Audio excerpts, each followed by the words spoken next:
Boom! Welcome back to my show, brother. Where it's so easy, it's crazy, brother. Let's go. Today, I'm gonna teach y'all to make some good ass ramen at your kitchen, bro. Welcome back to my show. Everything's easy. It's so crazy, man. Shit, let's go.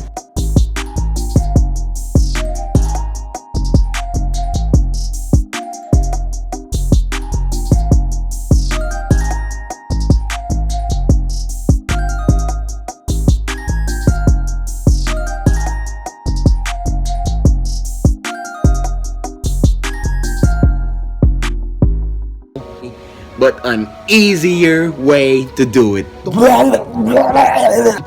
Itong sodium bicarbonate, isasalpak natin to sa oven ng 250 to 300.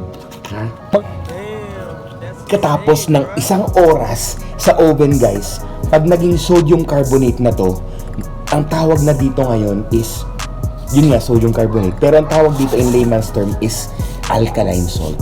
Gagamitin natin to para gawin yung dough, para magawa yung noodles natin para sa ramen. Okay? Let's go! Ito, lumang-luma na to, guys, pero gagana pa nito. Set natin siya 50 degrees. Okay. Lagyan natin dito sa gitna. Yes. Naging sodium carbonate na siya, guys. Bam! Tangina, nagkalat siya dito sa loob. Shit. Alkaline salt, bro. It's done. Shit.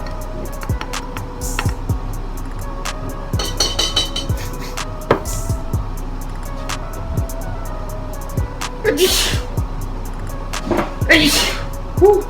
Ina. Mas makapag-atching nito ah. Oh shit.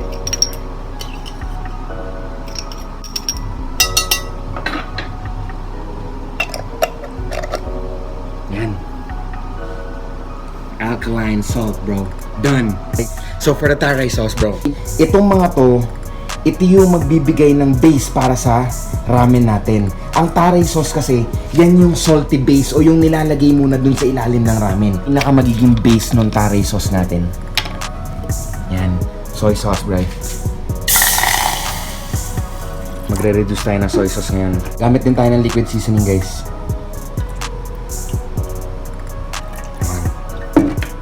Ang taray sauce kasi, ito yung nagpapaalat or ito yung pinaka-base ng ramen, guys. So ngayon, since kailangan natin magpaalat ng sauce natin, gagamit din tayo ng bagoong. Which is, you know what a bagoong is? A bagoong is some fermented fish. Shrimp.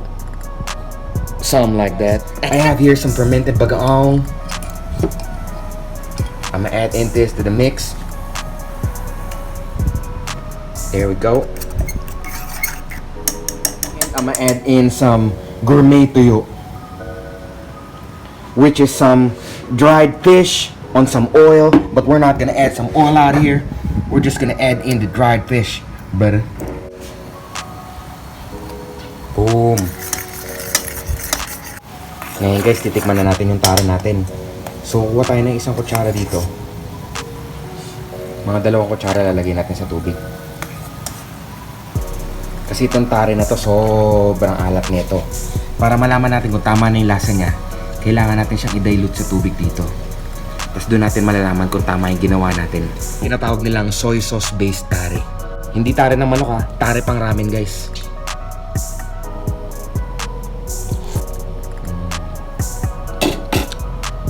Perfect. Natin sa apoy ito, guys. Nag-reduce na ng malupit-lupit tong taray sauce natin.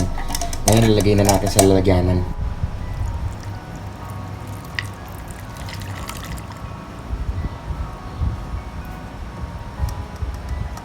Yan.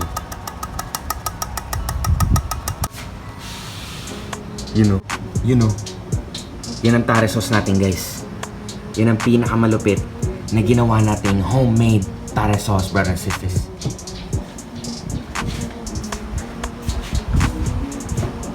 Taray sauce, bro. For the seasoning oil, brothers and sisters, yung pinaka gagamitin natin ngayon is cloves ng garlic. Gagamit tayo ng wasak-wasak na onions. Tapos, gagamit din tayo ng kapiranggot na sesame seeds, bro. Yes, maglalagay lang tayo ng neutral oil or pinakamaganda is canola oil dito sa lalagyanan natin. Bam! Kasi itong mga to, ayan. Yung. Lagay din natin itong sesame seeds natin. Yan. Sobrang lumabas talaga yung malupit niyang amoy, guys. Halu-haluin mo.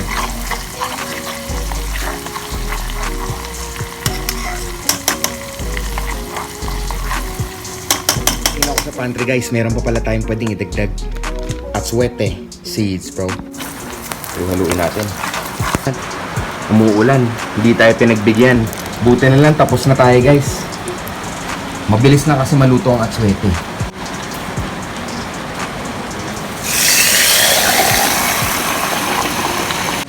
Meron na tayong seasoning oil, brother.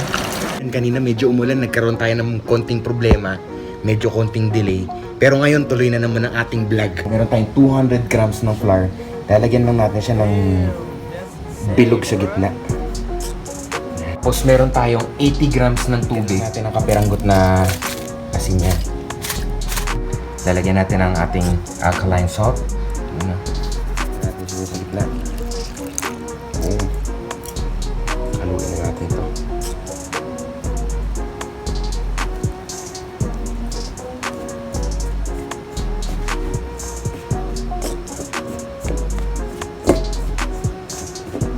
Gagawa na tayo ng noodles, bro.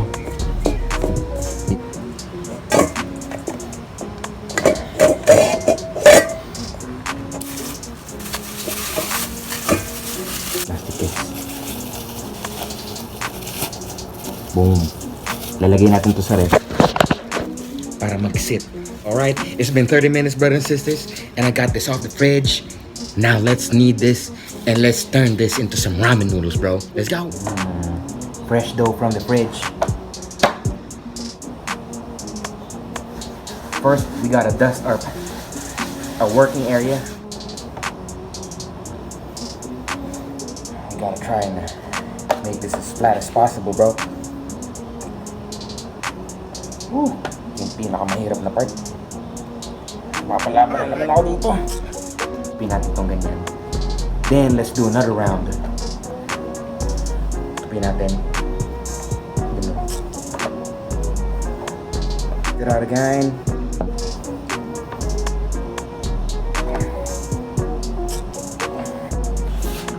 Divide this into two. And I got here the other one, bro.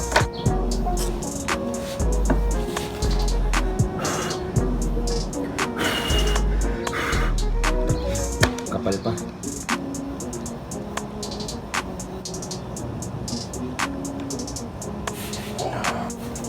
Testingin natin. Ito na yun. Okay. Ito na.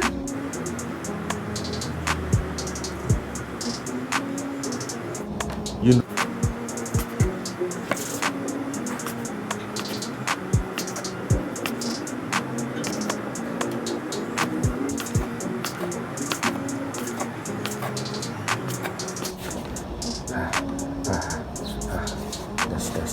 Dust. Shit, kakapal ng noodles natin. Galing. Solid. Ayan o. Solid o. It may not be the most perfect noodles out there, brothers and sisters, but this is the best to my abilities right now, bro. With our equipment right now, bro. This is one serving of that good ass ramen, bro.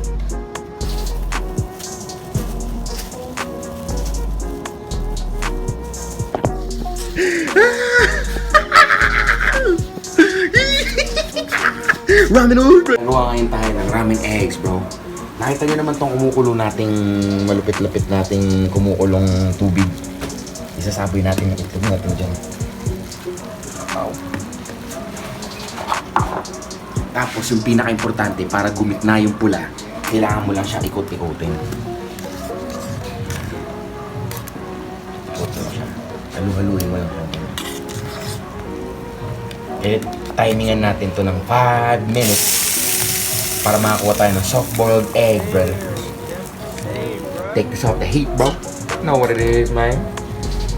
Bam. Put that in some cold water. Ain't got no ice right now, so let's just that be. Very slowly, brother. Boys, I'm about to marinate these eggs in some soy sauce, brother.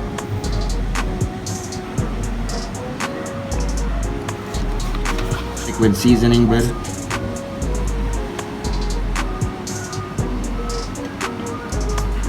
Some water. And let's use this later on. I got here a bunch of kangkong leaves, bro. Put a bunch of salt in here.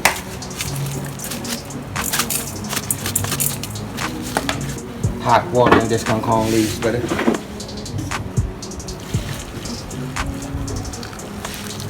Yep, that's about it.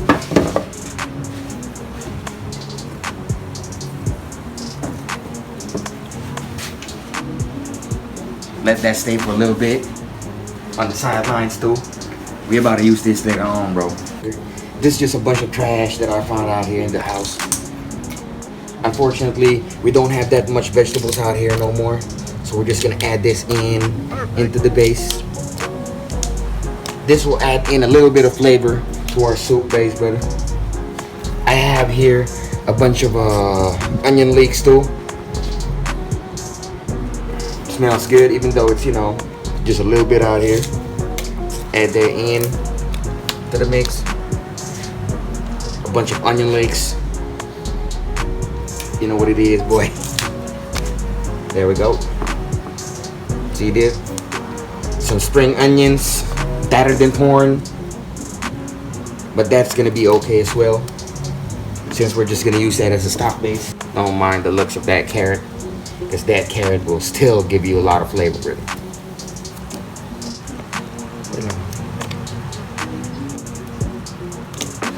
There we go. I'm gonna add in this chicken bone from the freezer. See that?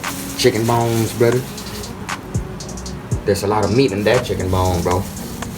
Gotta add in that. Skin, you know, a bunch of skin out here. Give us a lot of flavor. And some bones too from the back, the chicken. Add that into the soup stock. I got here a bunch of garlic, some ginger.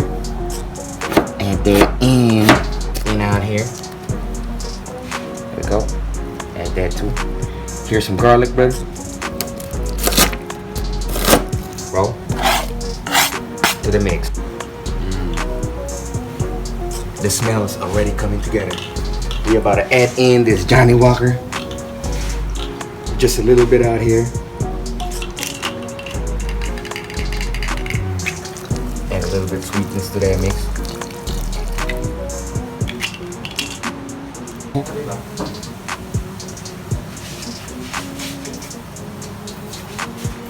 I got here this forgotten. This forgotten corn. Tanggalin lang natin yung outer layer nito. And you can just, you know,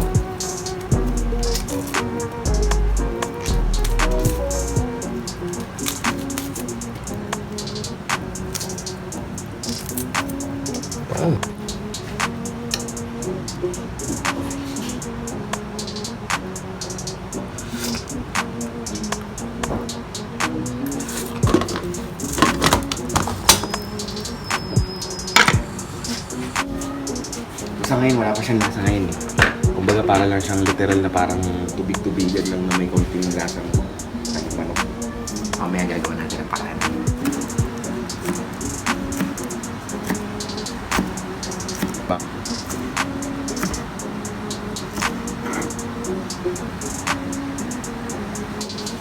Kailangan dito pinipisil. Perfect.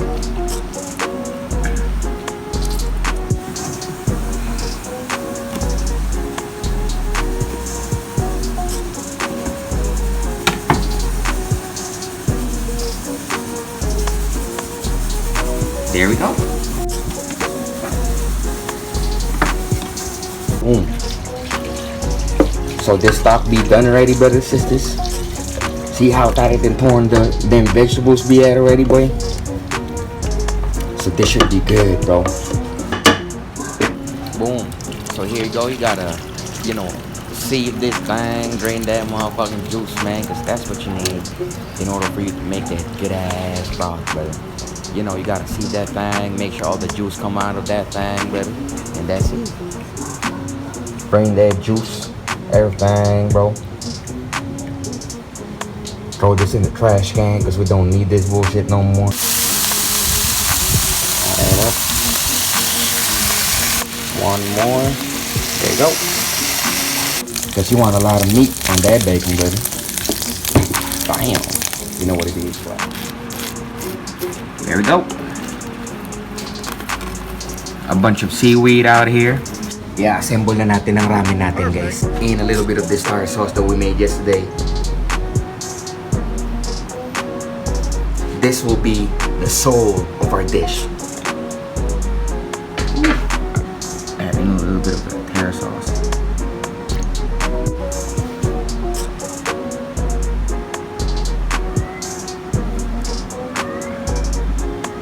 There you go. So we have here our tartar sauce, brother, with our seasoning oil.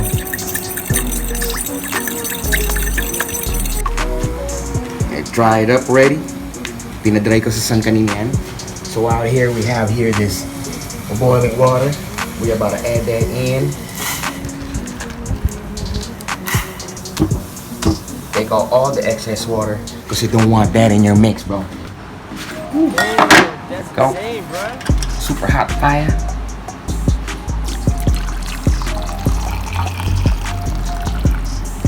Boom. All that effort for just one bowl of ramen, brothers and sisters.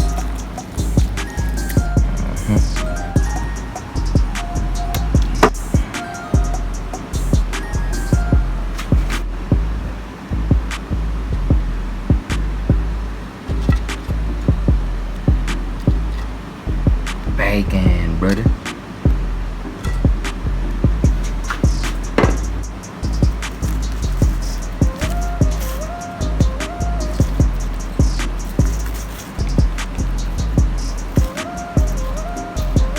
Some of this green onions.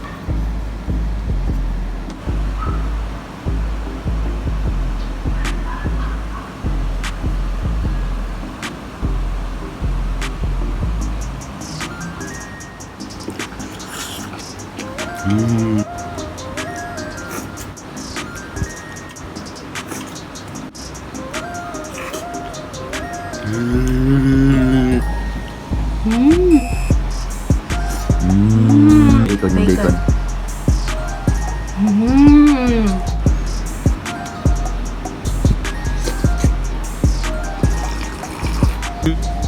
Solid, panalo. So good. Itong ramen dish na to, gagawin talaga natin to. Kaya saktong-sakto yung mga nagsuggest ng ramen. So talagang tinuloy na natin, guys. So, next stop, magluluto naman tayo ng paniki.